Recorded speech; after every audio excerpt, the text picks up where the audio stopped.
Joining us now is one Nick Bahe, Fox Sports college analyst. Nick, how are you this morning? I'm great. Best time of year. Of course I'm great. Hopped out of bed like it was Christmas morning, man. This is awesome. Got a lot of film to watch, a lot of things to dive into, but yeah, I'm doing awesome.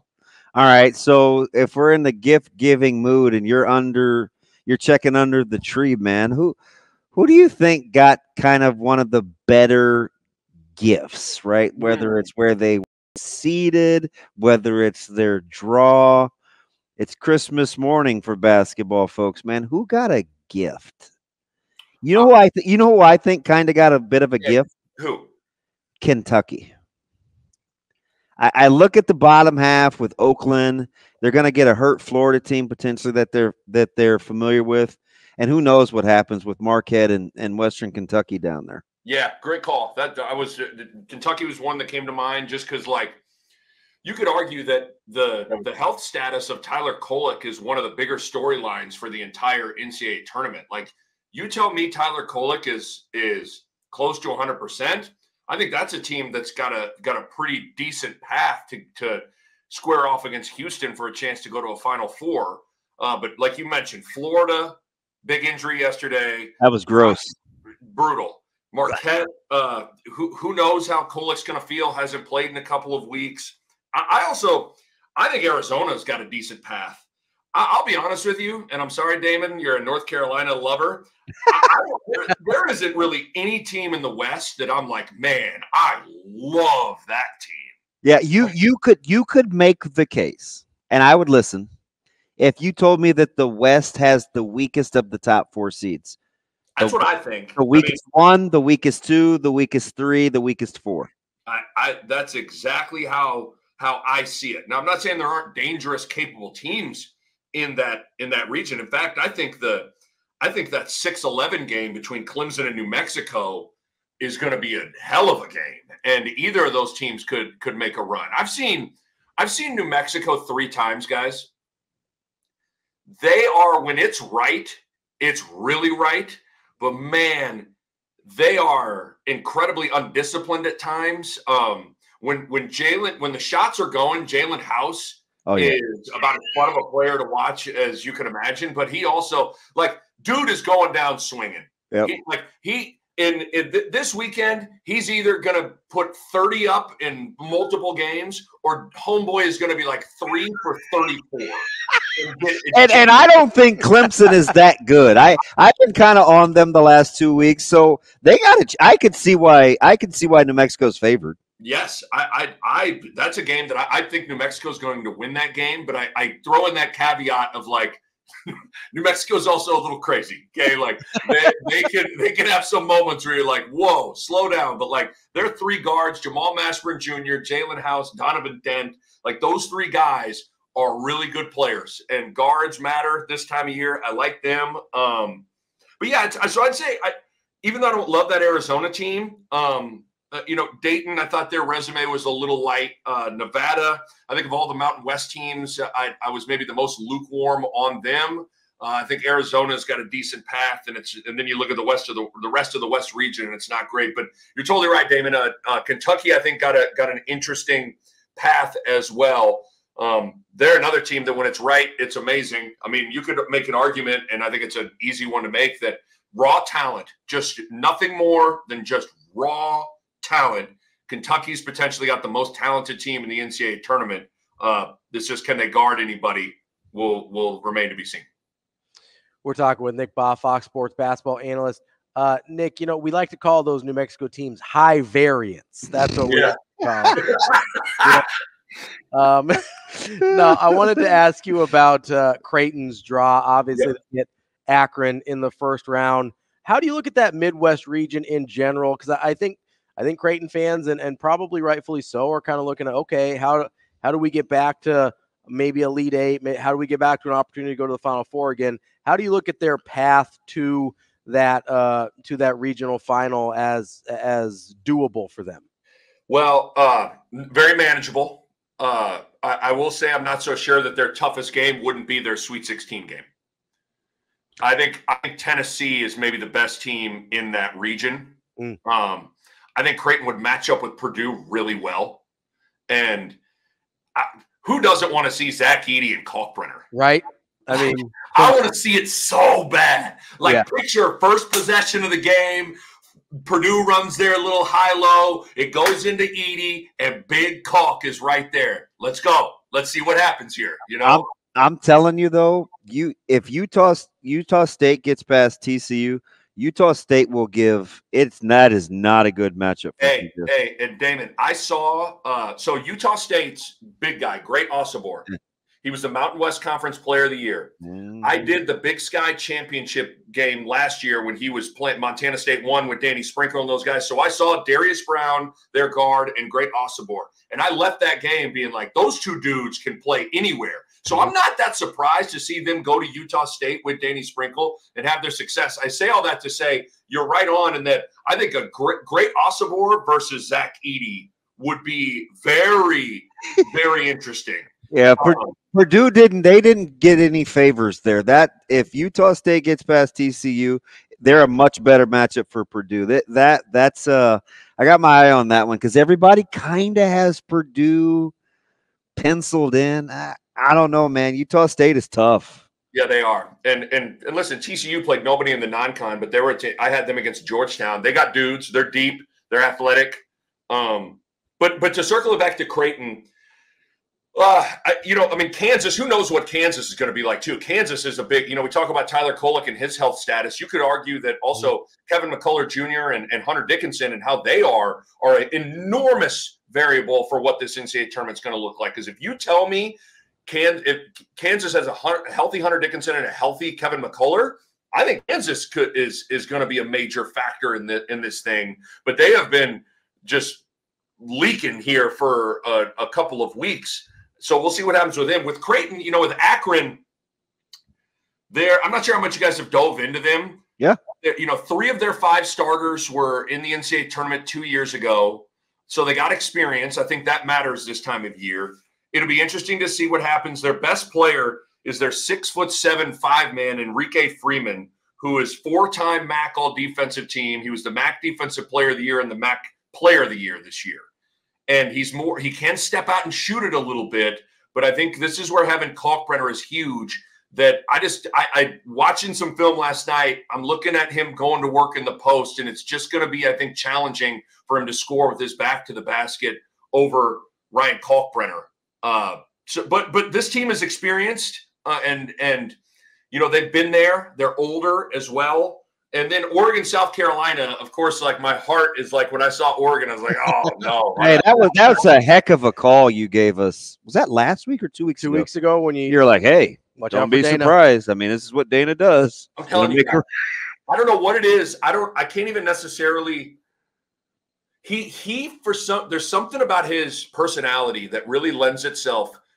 I'm sure, Damon, you get it. So do you, Ravi, of like coaching from a certain position. Mm-hmm. Like, he's really good when you go to a conference tournament and it is like survive or it's over. Quick turnaround, yeah. Like he's good at that. He's good at getting because he's so damn intense.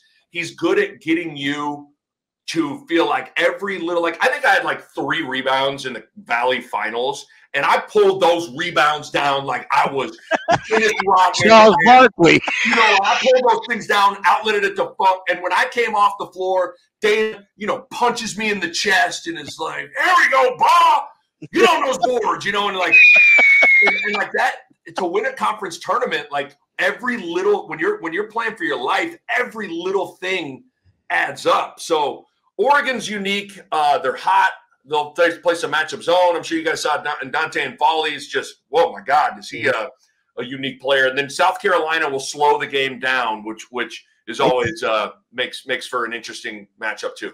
I don't love the way they shoot it, man. They are a hard watch. I couldn't, but so there's 2 6s that I was surprised. South Carolina's 1, and I still can't believe Clemson's a 6. But going back to Kansas, they got the weakest 5 of the bunch too, and Gonzaga potentially if Gonzaga beats McNeese State because McNeese State can score. How is Gonzaga a 5? Like it's name recognition, right? Like what are we doing here? It's like a bubble team. I like the Kansas thing with health because that path is not like, oh boy, until maybe you know what I mean.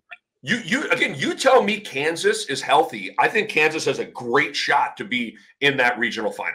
Well, their starting 5 is as good as almost anyone. Yes, I mean if they're they're 4. Like if basketball was played 4-on-4, Kansas is a 1 seed, But Furphy is good with the other guys, though. Yeah, I mean, I think, but to your point, I was very surprised Gonzaga was a 5.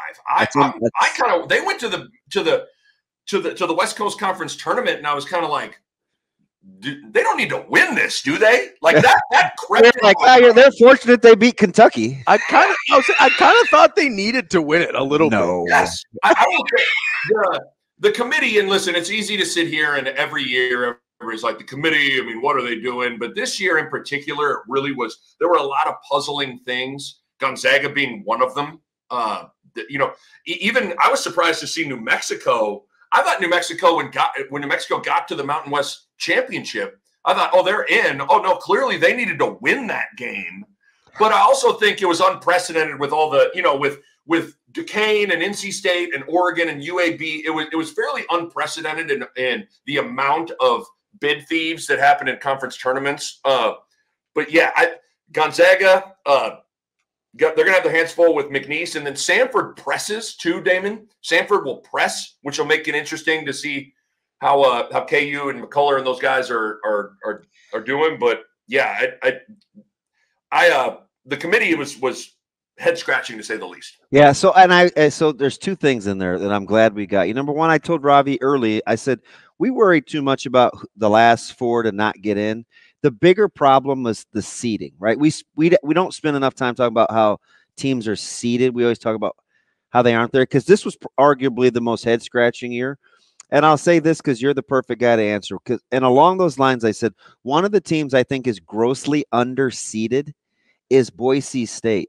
When you look at, I watched them probably 4 or 5 times, and I think 10. How is Boise a 10? Like, number one, you can speak to Boise a little, and like, how important in this one do you think the seeding will actually turn out, especially anything after like 4 on down? I mean, I think you talk to any coach, and I think some people roll their eyes and they think it's like, a cliche or an excuse or whatever. But honestly, your matchup is everything. Your path is everything. It's not necessarily about the seeding, but who is there. But the reason that makes a difference is because of different teams getting seeded in different spots. I mean, Boise State's a top 30 defense. They're another group that's experienced. Tyson Degenhart is a baller, and he's a matchup problem at 6'8", and he can step out and shoot it. He can post. He can drive it. I was surprised to see Boise State. I mean, clearly the committee wasn't as into the Mountain West as everybody else was, right? Boise gets a play-in game. New Mexico wins the tournament, and they're in Colorado State. Yeah. I think I think you could make a case that Auburn maybe was a little bit better than a 4. They could have maybe gotten down to that 3 area. You talk about a streaky team when they get going. Like, they're almost unlikable. They're so hard to. They're having so much fun clowning. It's like, that's like the Bruce Pearl thing, though, right? Like, that's what he does. They're capable. Boy, they get hot. I'm telling you, I had Yale at Kansas in late December, and I'm telling you guys, that team's legit. You like Wolf? Yale is good. They got a 7-footer, Danny Wolf. Yep. This dude is a unicorn. Like, can handle it. Not like, we say like, oh, 7, look at this 7-footer. He can dribble twice and get through a track. Like, no, this dude can Hardaway cross. He can, like, in and out, spin off guys. Like, he is good. They're older around them. They can shoot it. Yale's a team that I think has got a chance to potentially get through to the second weekend of the tournament. And then I'll give you one more. I don't even know what our initial question was, but I'll give you one more. It doesn't matter. Hey, am I crazy to think that Drake could get out this weekend?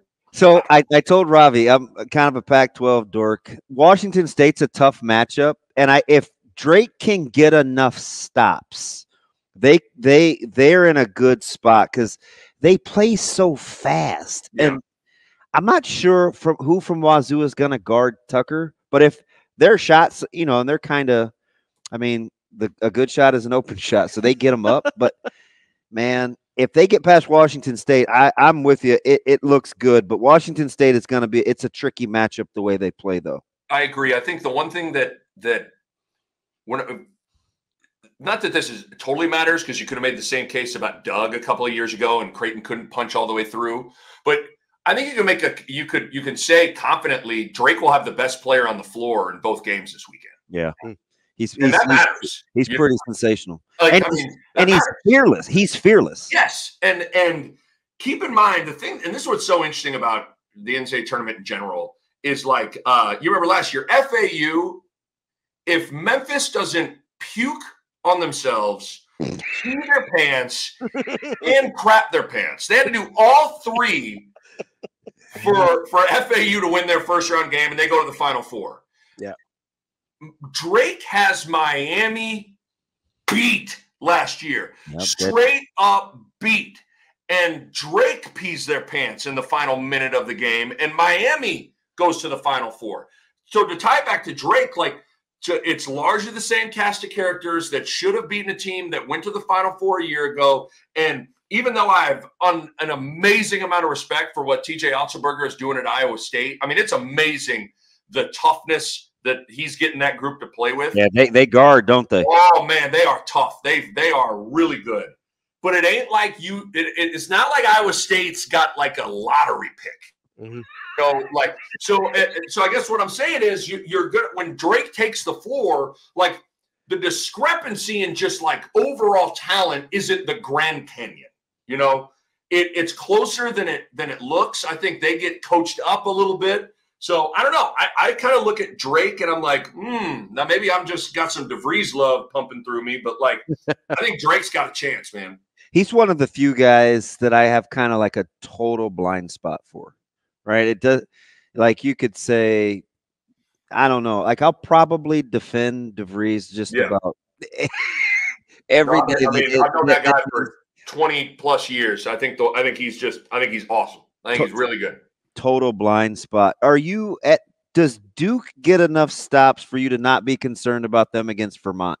Yeah, I tell you what, I don't love Duke, but I was in Vermont this weekend. I did Vermont and UMass Lowell's championship game, and I didn't walk away blown away by Vermont either. Yeah. They're very well coached. John Becker, they're like the Gonzaga of the Upper East Coast. They are it is a dynasty that they have going. I don't know if Vermont, they lack size. They're a little banged up inside. I'm just not sure they're going to be able to slow down Filipowski and everybody inside. That old pod, Wisconsin and James Madison's a fascinating game. I would have leaned James Madison, but I kind of liked what Wisconsin looked like this weekend. Me too. But that'll be a trendy pick. I'm not sure if I'm necessarily going to pull that trigger. So it's tough. I don't love Duke, but I do think Wisconsin's going to have a tough game. So who punches out of that 14 pod will be interesting too. That's amazing because last week I liked James Madison a ton till I saw the draw, and I get the seed numbers too, so it'll be popular. Yeah. But Wisconsin's playing really well, and I think they found kind of that snake action. They're what they're doing offensively, they're really starting to settle into too.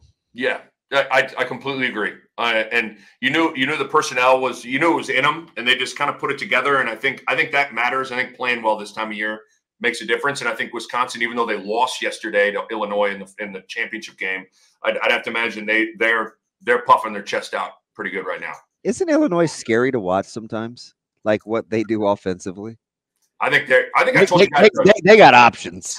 I told you guys a couple of weeks ago that they're one of those teams that I really like. I think Illinois, if they weren't in UConn's region, I would 100% take Illinois to the Final Four. But unfortunately, I think UConn's going to knock them out in the Elite Eight. Nick, speaking of Illinois, we've talked about Brad Underwood quite a bit and how at least I don't trust him as far as I could throw him in terms of I'm not enamored with his coaching. Is there a team that you're like, man, I really like the talent, I like how they look, but you're like, man, I'm not 100% sure this guy's going to be out coaching somebody on their way to a Final Four or a national championship? Because DB and I looked at it. The only real outlier in terms of national championships as far as coaches is Kevin Ollie. Yeah. Outside of that, you're either really good or an all-timer. It's a great question. I'm trying to just like look through the bracket right now and see the names that pop to mind. Obviously, Brad Underwood. We did an exercise like 3 weeks ago. Rick Barnes. And there were very, very few, if any, outliers in terms. Cal was kind of an outlier, and we were like, but we think he's a good. No, we don't. But that's how Ollie was the most. That's how good the coaches that have won it are. Is that Cal might be the outlier? Like Coach Cal might be the outlier, and that's how good all the other coaches. Like Hurley and Calipari are the next biggest outliers after Ollie. So I'm looking at like Rick Barnes. I'm looking at Brad Underwood. I'm like, I'm looking at, Tommy Lloyd. I'm like, is that guy really winning a national title? I think the first one, he was the first guy that came to my mind, but I just don't know if that's a product of he hasn't had an opportunity to show you that he can do it yet, Having seen Princeton, because that's who Princeton beat them last year. So Princeton beat Arizona in the first round, and then Creighton saw Princeton. Once I saw Princeton in person, I was like, oh, I could kind of see how this team could get you. Unique style. Tosan Awoma, I'm not sure if you guys remember their 5-man that was really good at the top of the key with backdoors and stuff. Like he got a 10-day contract. Like Princeton had an NBA player. Like, so I guess I left that game being like, I get it with Arizona and how they lost. I would say Tommy Lloyd jumps out at me. I've even though he's made some decent runs. He went to the Final Four a couple of years ago. I'm not sure on Bruce Pearl. Would maybe be one guy for me. I'm not. I could buy that. Totally like all in on him on the sidelines doing his thing. But you're right. It is interesting when you stop for a second and think about who ultimately is left standing at the end of this thing. Very rarely are you ever left going, well, I don't know about that, coach. Hey, does your gut real quick, Nick, tell you that Nebraska can keep Mighty Mouse out of the paint or Taylor the Fourth out of the paint? Yeah. I think so, especially with the fact that you're not as worried about his ability to shoot the three. There should be people just clogging that lane up. Imagine if A&M can't pass out of the double. They're in trouble. Yeah. Interesting matchup. You can build a case that'll make you want to go get a bottle of whiskey and go, oh my God, this isn't good. You can also build a case where it makes you want to go get a bottle of champagne and go, ooh, we're going to be celebrating later this week. Because Texas A&M doesn't shoot it well, and that's a large part, a huge key in beating Nebraska. You're going to be able to get threes, and they're one of the worst 3-point shooting teams in the country. They rank 352nd in the country in 3-point shooting. There are 362 teams. Okay, guys. So, we're talking about arguably the worst 3-point shooting team in the country. And then the other thing is a big part, just the 3-point line in general is big for Nebraska to get you to dork out with some KenPom analytics. So Texas A&M gives up 37% of their points given up are from the 3-point line. Okay. That ranks 10th most in the country. So A&M gives up a lot of threes. And so Nebraska, I think Nebraska, if they're making their threes and A&M shoots how they're supposed to be shooting, I think you're looking at history being made for the program. But offensive rebounding, best team in America, A&M, that could be a great equalizer. And then the other thing I keep on saying, I said it about some of these teams, experience matters. A&M basically returns their entire team from a year ago, and they were in the NCAA tournament a year ago. They lost to Penn State, but they were there. I'll be interested when Rink Mass, Josiah Alec, Bryce Williams, Keisei Tominaga, when they step, Juwan Gary, when they step on the floor, what's their anxiety level at? Like, I think A&M will be the more comfortable team. Now, Nebraska's got to settle in as soon as they can. But I think the more I've looked at it, the more I think it's a pretty favorable draw for Nebraska. But that doesn't mean that this isn't going to be a war, because it is. Nick, we appreciate the time as always. I'll be hoping that your anxiety level's not too high with Creighton, Oregon, and Kansas all in the same region. I'll be praying for you, brother. I hope you're okay. Hope you can get out of that thing with your blood pressure intact. I will hope so as well. Thanks, fellas. Thanks, Nicholas Allen. We'll be back to more Hurrdat Sports Radio.